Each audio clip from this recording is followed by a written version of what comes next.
The way we purchase homes now in America have definitely changed, and that's what we're here to talk about.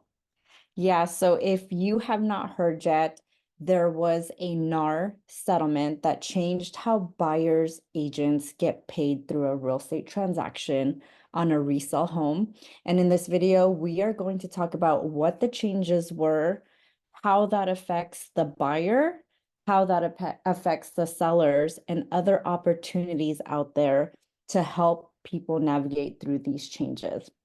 So first of all, what has changed regarding this NAR settlement? So basically, before this happened, the sellers would typically negotiate with the listing agent, which is the seller's agent, on how brokers were compensated.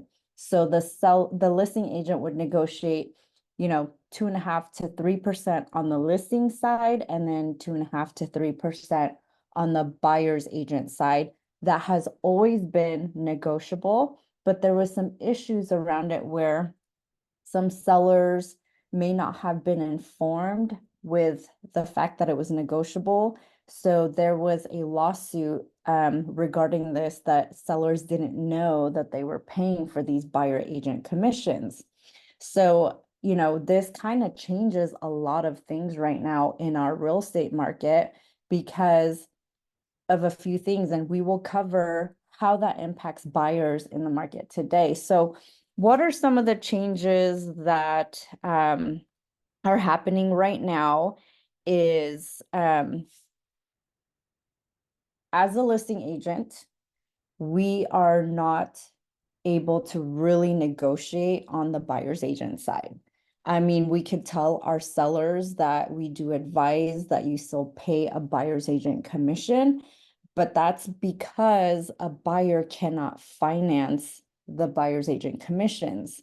There's multiple reasons. That's one. And also, we do believe that it incentivizes the agent to show all these properties, right? Because Yes, let's face it, if this agent feels he's not going to get a commission, he's not going to go out of his way to, highlight these properties. right. So I feel when we talk to our sellers that it is a good standard technique to offer a buyer's compensation to get as many people through your home, which in turn will drive up the price of the sale of your home.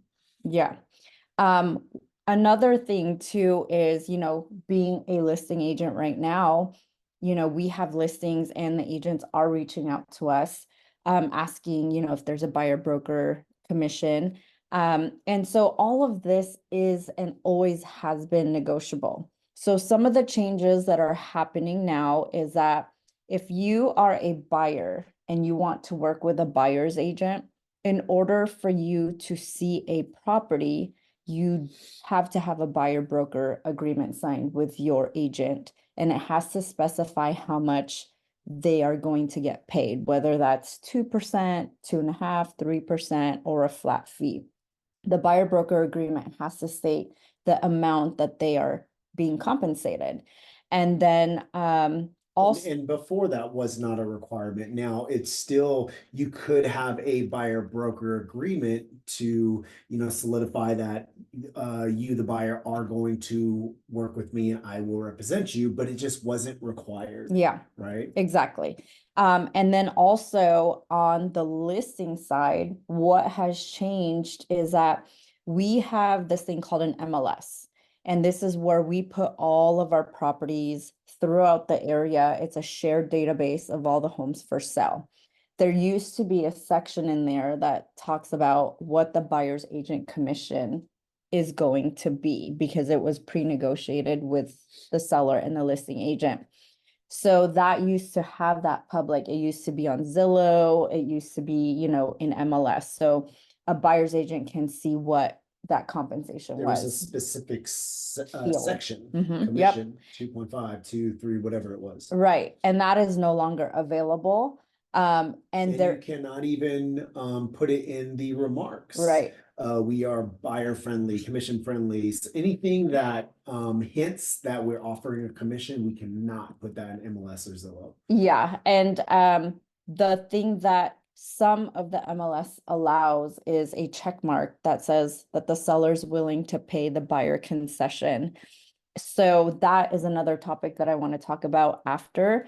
But you can actually advertise a buyer agent commission on your website. So like, let's say I have a website, my broker has a website, we can actually put the 2.5%, 3% that the seller's willing to pay for a buyer's agent. So it's just that the MLS is no longer allowed to publish it. And then a buyer's agent and a buyer's agent and a buyer have to have that buyer broker agreement.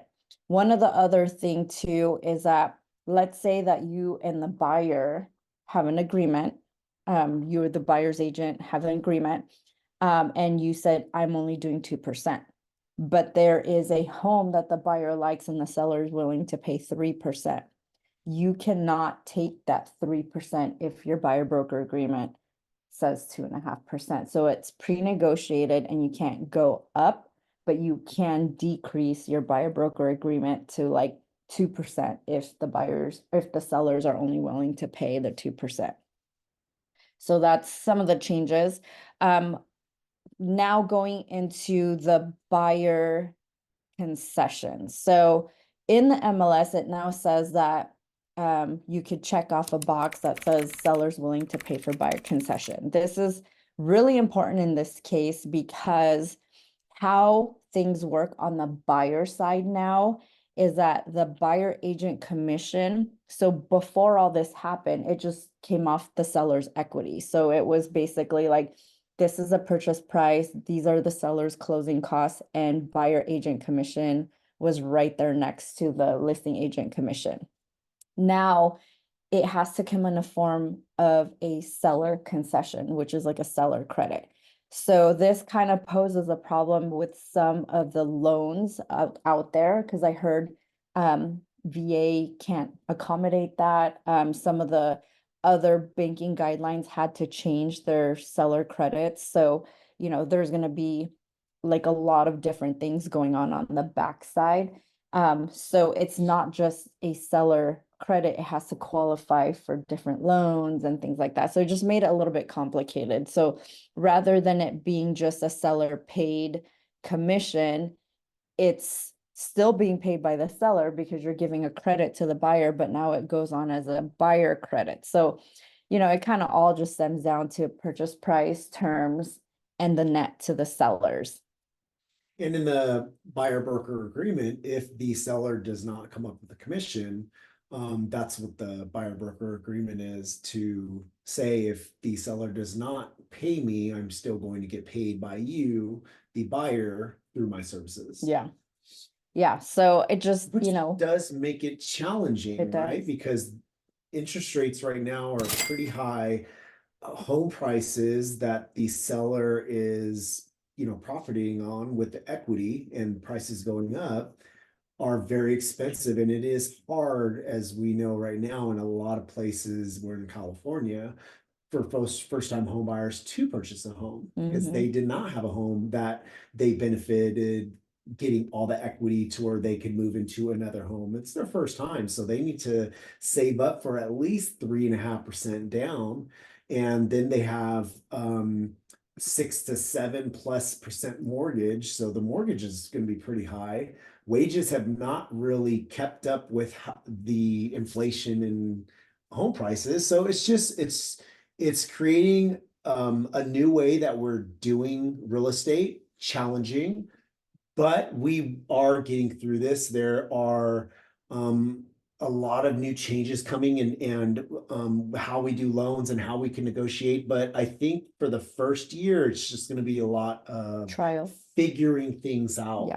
And then the new norm is going to be, hopefully sooner than later, but let's say a year or so. And then it's just business as usual, Yeah. right? Right. And to be honest with you, our experience and what we're hearing out there, we have a network of agents throughout the country.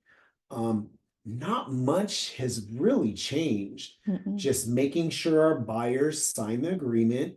Well, what are you seeing on the listing side? So far, all of our listings when Sellers. the sellers do agree that, yes, I still want to offer buyer compensation. Yeah. And we're hearing that throughout our network of agents as of now. Yeah. Right? Well, I think what sellers need to understand and what agents need to reiterate with the sellers when they're having these discussions is, if a buyer, like a first-time home buyer, goes out in the market and you're not offering buyer agent compensation as far as like a seller credit, they cannot afford to pay for a buyer's agent out of pocket because they can't finance the cost. So it's not like something that they can just add on to the loan.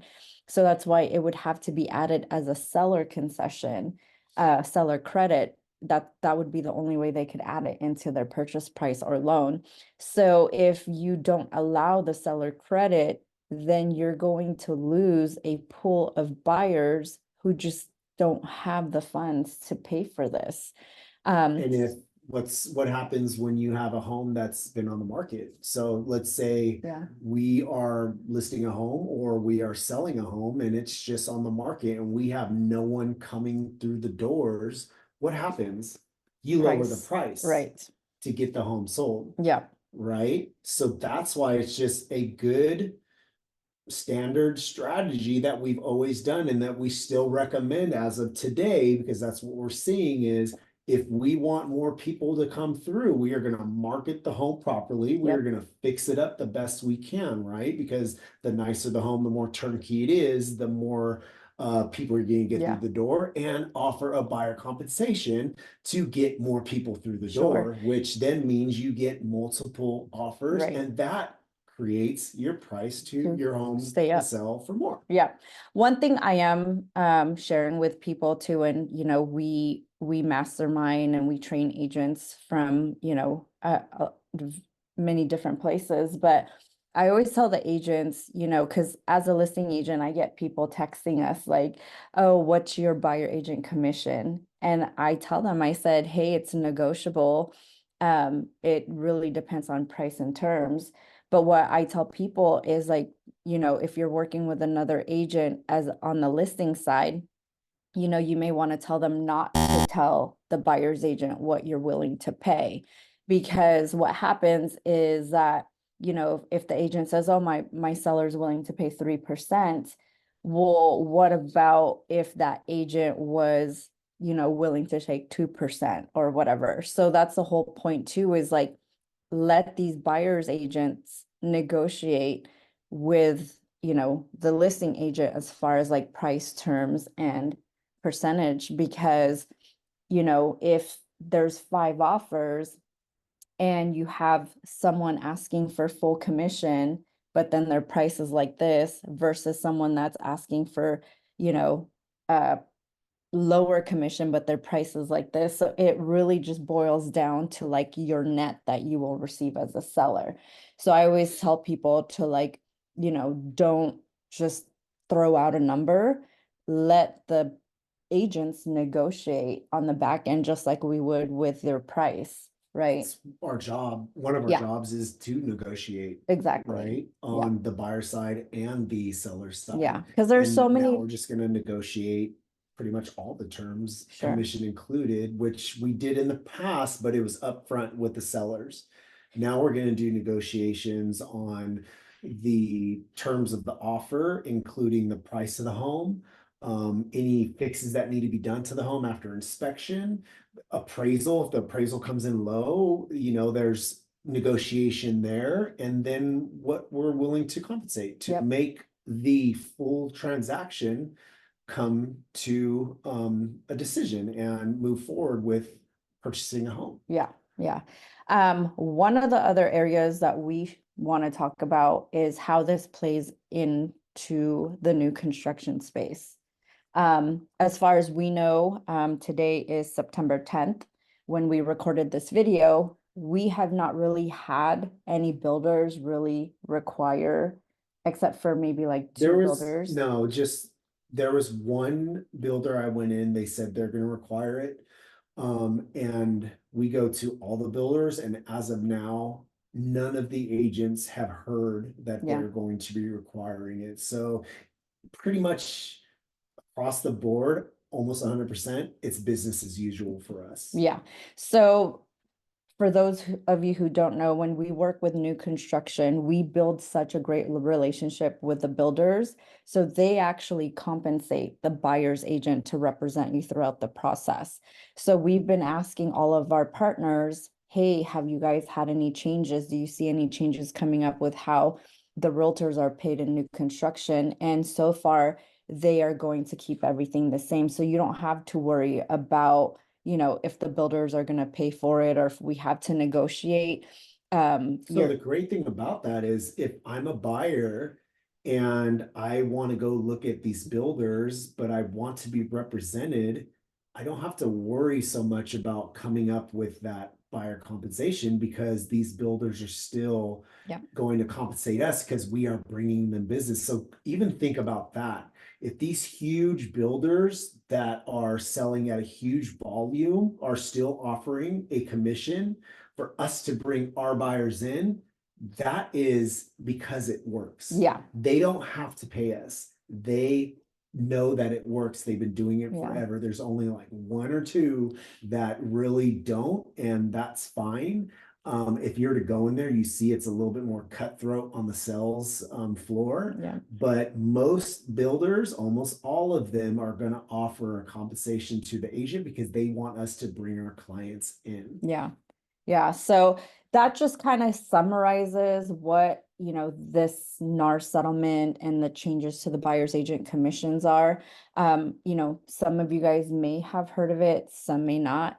So we just wanted to do an overview of like how things changed in the resale and the new construction space so that you are a little bit more familiar with it in case you do go out and want to purchase a home moving forward. So if you guys have any questions about these changes or anything, you know, just real estate related, you know, we'd love to hear from you. We will put our Calendly link below in the description so you can reach out to us. Are you gonna tell them how to? Are we doing this? Yeah, Still? of course. Well, if you guys have not yet subscribed, you guys gotta make sure you send a little love to that subscribe button, and we will catch you on the next one. Bye.